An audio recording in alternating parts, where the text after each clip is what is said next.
부자에 대한 궁금증, 어떻게 하면 부자가 될 수 있을까? 과연 무엇이 다르기 때문에 부자가 되었을까? 이런 궁금증 많이 갖고 계실 텐데요. 억만장자 시크릿을 통해서 누구는 부자가 되고 부자가 안 되는지, 또 누구는 백만장자에서 멈추는데 누구는 억만장자가 되는지, 그 차이점은 어디에서 갈리는지 알아보도록 하겠습니다.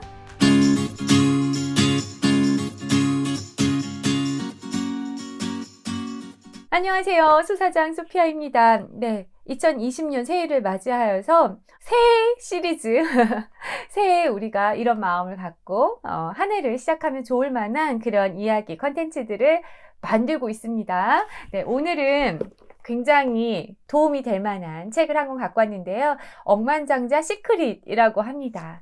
이 저자의 이력도 되게 재밌고 이 서문을 딱 폈을 때도 이 책은 내가 분명 재밌게 읽을 수 있겠다 이런 생각이 드는 저랑 되게 잘 맞는 책이었어요. 왜 그런지 제가 말씀을 드릴게요. 이 책은 백만장자와 억만장자의 차이가 무엇이다 라고 이야기를 하는데, 우리가 억만장자, 지금 백만장자도 안 돼봤는데 억만장자를 뭐 이렇게 욕심을 내거나 이렇지 않은 분들 계실 거 아닙니까? 그럼 나랑은 뭐 다른 이야기야? 이렇게 치부하실 수도 있을 것 같은데 그렇지 않습니다. 여러분 이 영상 꼭 끝까지 봐주세요.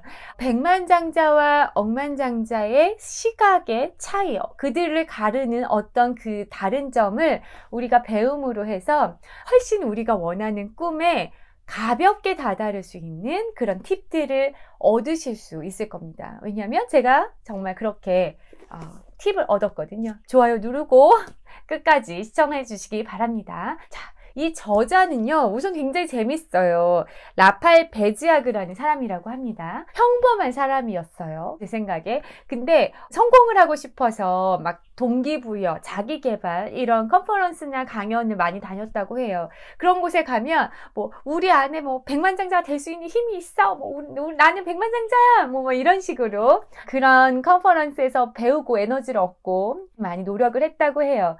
그리고 정말로 사업을 시작을 해가지고 백만장자가 딱 됩니다. 그러면 거기서 끝나야 되잖아요. 거기서 만족을 해야 되잖아요. 그런데 이 저자는 그때 다시 이렇게 주변을 살펴보니까 사업을 하는 사람이 백만장자가 되는 거는 그렇게 뭔가 특별한 것도 아니었고 사실 그렇게 어려운 것도 아니었더라는 거를 알게 돼요. 그러면 도대체 억만장자는 어떻게 하면 될 수 있을까? 그래서 다시 또 컨퍼런스에 갔더니 여기서는 별로 도움을 못 받겠더래요.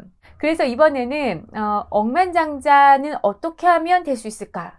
그리고 백만장자와 억만장자는 뭐가 다를까? 뭐 이런 호기심을 갖고 연구를 시작을 합니다.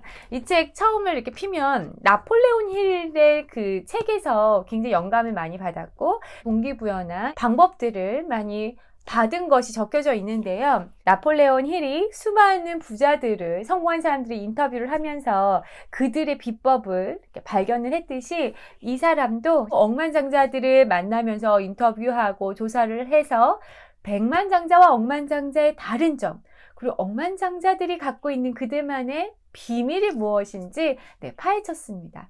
이 책 안에는 20가지의 억만장자 시크릿이 담겨져 있는데요. 그 팁들 가운데 하나하나가 공감 가는 것도 굉장히 많았고 실천 중인 것도 있었고 몰랐던 것도 있어서 도움이 많이 됐어요. 저는 그 중에 세 번째에 나오는 비결을 말씀드려 보겠습니다.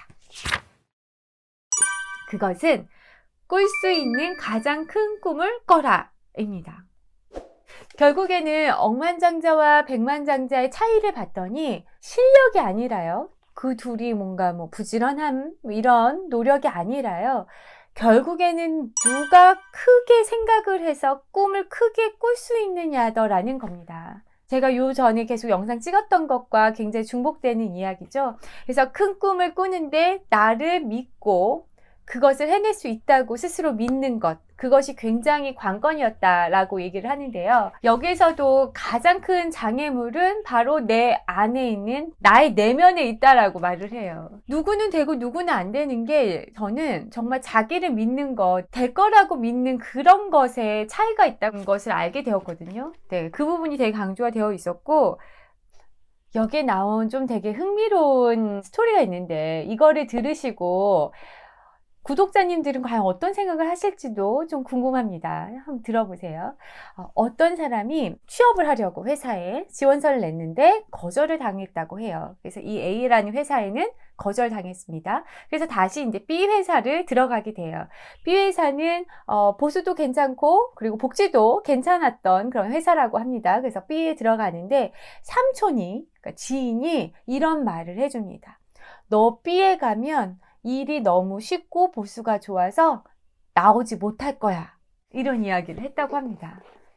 그래서 결국엔 어떻게 되냐면 이 사람이 B를 가지 않아요. 그리고 다시 A를 갑니다. A를 가서 어떻게 얘기를 하냐면 저를 뽑아달라.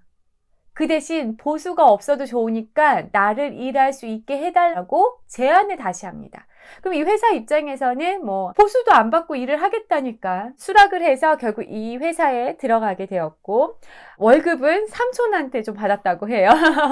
그래서 이 회사를 다녀서 인정을 받았대요. 일을 열심히 해가지고 그 결과물로서 인정을 받아서 결국엔 이 A라는 회사에서도 월급을 받기 시작을 했고 나중에는 안에서 굉장히 많은 것을 배우고 나와서 혼자 또 사업을 시작할 수 있었다는 그런 이야기가 담겨져 있습니다. 그래서 그 회사가 이제 굉장히 커져서 그 사람이 억만장자가 됐는데 그때 이제 나에게 그 당시 그렇게 조언을 해준 삼촌한테 너무 고맙다 이런 이야기를 합니다. 우리가 보통 누군가가 취업을 했거나 뭔가 네임밸류가 있는 그런 회사에 들어가면 어때요? 먼저 축하해주고 부럽다고 하고 그러지 않습니까? 이런 반응을 보이는 사람은 거의 본 적이 없는 것 같아요. 예전에 부자 아빠 가난한 아빠에서도 그 부자 아빠가 운영하는 슈퍼에서 어린 시절에 아르바이트를 하는데 그 일당을 하나도 주지 않아요. 그 부자 아빠가. 그래서 가난한 아빠가 분노합니다. 내 아들을 이렇게 일을 시켜먹고 어떻게 보수를 안 줄 수 있어. 근데 이제 부자 아빠는 보수를 주면 결국엔 일 자체를 배우는 것보다도 보수에 대한 그거를 바라고 있게 된다는 거죠. 그러니까 그렇기 때문에 그 사람의 교육 방침도 안 주고 뭔가 일을 해보라고 해서 경험을 쌓고 무언가를 느끼게 이렇게 만드는 방법이었는데 이 책에도 그와 비슷한 내용이었던 것 같아요. 그래서 뭐라고 써져 있냐면 높은 급여는 꿈에 있어서 최악의 방해물이라고 생각합니다. 그것만으로 부자가 될 수 없지만 풍족한 생활은 보장해 주기 때문이죠. 사람들은 대부분 안전을 위해 모든 것을 넘깁니다. 대부분의 바람은 이렇다고 얘기합니다. 공감하시나요? 커다란 꿈을 꾸고 어떤 것을 도전하는 것보다는 그래도 이렇게 안정적이고 월급 받고 이런 것을 더 선호하고 정말 좋은 직업일수록 여기서 말하는 높은 월급의 전문직일수록 뭔가 더 새로운 것을 도전하고 그러기에는 더 어려운 것 같아요. 그 부분에서 이 저자가 이해가 가더라고요. 한편으로는 아무것도 없는 것이 도전을 해보기에도 더 두려울 게 없다고 해야 될까요? 네. 잃을 게 없기 때문에 그렇다는 생각도 또 좀 들고요. 그러니까 여러분 나의 현재가 나쁠 게 하나도 없습니다. 어떤 상황이든지 받아들이기 나름인 것 같아요. 그 부분도 되게 재밌었고요. 그래서 이 책이 말하는 이야기는 백만장자는 현실에 안주한다. 그래서 거기에서 꿈꾸는 거를 더 이상 이제 멈춘다. 이런 이야기를 하고 억만장자는 더 큰 꿈을 향해서 더 큰 도전을 향해서 나아가는 것. 뭐 이런 이야기를 합니다. 그리고 사업을 시작을 할 때부터 이것이 굉장히 크게 확장이 가능하냐, 더 큰 도전과 성장이 가능한지를 자문을 해보고 시작을 한다고 해요. 이 파트 안에서 인상적이었던 구절 또 뭐가 있었냐면 억만장자에게 물어봤다고 합니다. 과거 뭐 몇십 년 전으로 돌아가면 어떤 선택을 할 것입니까? 라고 물으니까 어떻게 대답을 하냐면 더 큰 도전을 했을 것 같습니다. 네, 더 큰 것에 도전을 했을 것 같아요. 이렇게 얘기를 한다고 합니다. 그리고 이렇게 도전을 하려면 결국에 뭐가 필요할까요? 나 자신을 믿는 것이겠죠. 네, 그래서 그 다음에는 나의 미래에 대해서 믿음을 갖고 나 자신을 무한 신뢰하고 불가능이 없다고 믿는 그런 이야기들을 계속 적혀 있습니다. 나를 믿기 위한 방법으로 또 뭐가 나오냐면 작은 꿈을 계속 찾아서 작은 성취를 해보는 것이 또 나옵니다. 성공의 경험을 쌓아가면서 스스로 믿음을 쌓아가는 방법인 거죠. 네. 결국에는 그것이 가장 중요한 이야기 같아요. 마지막으로 하나 억만장자 시크릿을 더해보면은 가능한 많이 많이 도와라 입니다. 도움이 필요한 사람들을 가능한 한 많이 도와야 한다고 합니다. 도와주는 것에 이런 이야기가 나와요. 목표 없이 전전하는 사람들은 사회가 주는 것을 받으려고만 한다라고 섞여 있고요. 백만장자는 늘 뭔가 부족하다고 생각하지만 힘들게 번 돈의 일부를 가끔 다른 사람들이 운영하는 자선단체에 기부한다. 그리고 억만장자들은 풍요로운 마음을 갖고 있으며 그들은 기업의 사회적 책임에 대해 알고 있으며 자선단체를 아예 설립을 한다. 뭐 이런 이야기가 있습니다. 여러분들께 제가 이 안에서 그래도 꼭 전해주고 싶은 이야기였습니다. 저는 여기에서 하나를 더 덧붙여 본다면 저도 올해 꿈이 뭔가 저의 한계를 깨면서 더 큰 것에 도전하는 것이 저의 올 한 해 목표라고 했잖아요. 그래서 특히 이 파트가 저에게 이렇게 와닿았던 것 같은데 제가 또 그렇게 설정을 한 이유가 또 있어요. 그건 뭐냐면 예를 들어서 이렇게 큰 거를 도전하면요. 월 1억을 벌겠다라는 목표를 세워보는 거예요. 예를 들면요. 막 도전을 시작을 하는 거예요.